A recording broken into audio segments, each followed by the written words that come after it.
આણંદ જિલ્લામાં ભારે વરસાદથી ખરાબ થયેલ રસ્તાઓનું મરામત કાર્ય પૂરજોશમાં. જિલ્લા કલેક્ટર શ્રી પ્રવીણ ચૌધરીના માર્ગદર્શન હેઠળ ભારે વરસાદને કારણે ક્ષતિગ્રસ્ત થયેલ જિલ્લાના નાના મોટા રસ્તાઓના રિપેરિંગ, રીસર્ફેસિંગ, મેટલ વર્કિંગ થઈને રહેલી ઝડપી કામગીરી. જિલ્લાના માર્ગ મકાન હસ્તકના 15 રસ્તા અને પંચાયત સહિતના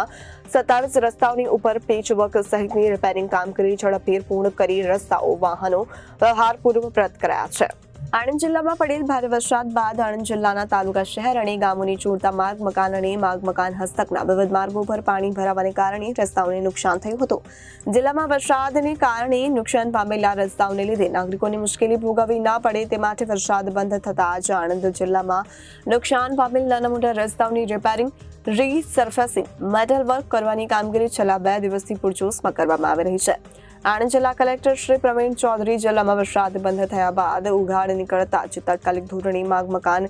વિભાગના અધિકારીઓને ખરાબ થયેલ રસ્તાઓની રિપેરિંગની કામગીરી ઉપરાંત જે રસ્તા ઉપરથી હવે પાણી પસાર થતું ન હોય તેવા રસ્તાઓને ખુલ્લા કરવા માટે અને ઝડપથી રસ્તાઓમાં મેટલ કામ કરવા, પેચ કામ કરવા, રસ્તા ઉપર આવતા જાડી ઝાકરા દૂર કરવા સહિતની કામગીરી હાથ ધરવા સૂચના આપી છે. જિલ્લા નાગરિકોને નુકસાન પામેલા રસ્તાઓને કારણે હાલાકી ભોગવવી ન પડે તે માટે માર્ગ અને મકાન વિભાગ દ્વારા ખરાબ થયેલ અને નુકસાન પામેલા રસ્તાઓમાં મરામતનું કાર્ય છેલ્લા 2 દિવસથી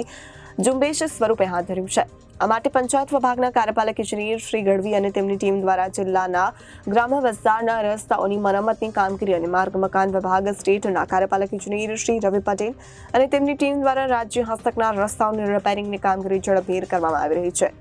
નોંધનીય છે કે આણંદ જિલ્લામાં ભારે વરસાદ દરમિયાન પંચાયત હસ્તકના 60 જેટલા રસ્તાઓ બંધ કરવામાં આવ્યા હતા, જે પૈકી 27 રસ્તાઓ ઉપરથી પાણી ઓસરતા રસ્તા ઉપર સાઇડ કટ પ્રોટેક્શન, જાળી ઝાંખરા હટાવવા અને પેચવર્કની કામગીરી માટે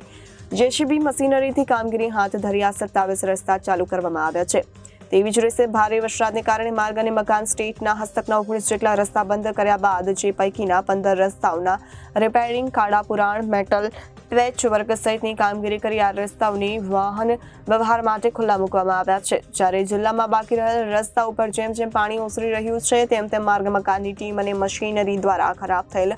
રસ્તાઓનું સમારકામ, પેચવર્કની કામગીરીમાં કરવામાં આવી રહ્યું છે. રસ્તા રિપેરિંગની આ કામગીરી ગણતરીના દિવસોમાં પૂર્ણ કરવામાં આવશે તેમ કાર્યપાલક ઇજનેર દ્વારા જણાવવામાં આવ્યું છે. આણંદ જિલ્લામાં ચાલુ વર્ષના ચોમાસા દરમિયાન પડેલા ભારે વરસાદને કારણે માર્ગ અને મકાન સ્ટેટ હસ્તકના કુલ 19 રસ્તા બંધ થયેલ હતા, જેમાંથી 15 રસ્તા ટ્રાફિકેબલ કરી દેવામાં આવેલ છે અને 4 રસ્તા આજની તારીખે હજુ બંધ છે, જે ઓવરટોપિંગ થતું પાણી બંધ થતાની સાથે જ એને પણ તાત્કાલિક 2-3 દિવસમાં ટ્રાફિકેબલ કરવામાં આવશે. અત્રેના જે કોઈ પણ રસ્તા છે સ્ટેટ હાઈવેના, તે તમામ રસ્તા ઉપર અમારા દ્વારા અલગ અલગ 8 જેટલી ટીમો તૈયાર કરીને પેચવર્કની કામગીરી પ્રગતિમાં છે અને અમે તમામ રસ્તા ઉપર વેટ મિક્સ અને કોલ્ડ મિક્સ દ્વારા પેચવર્કની કામગીરી કરાઈ રહ્યા છે અને ટૂંક સમયમાં એકાદ અઠવાડિયાની અંદર આ તમામ રસ્તા ઉપર પેચવર્કની કામગીરી પૂર્ણ કરવામાં આવશે. રિપોર્ટર વિનીત ટાંક, જનાદેશ ન્યૂઝ, આણંદ.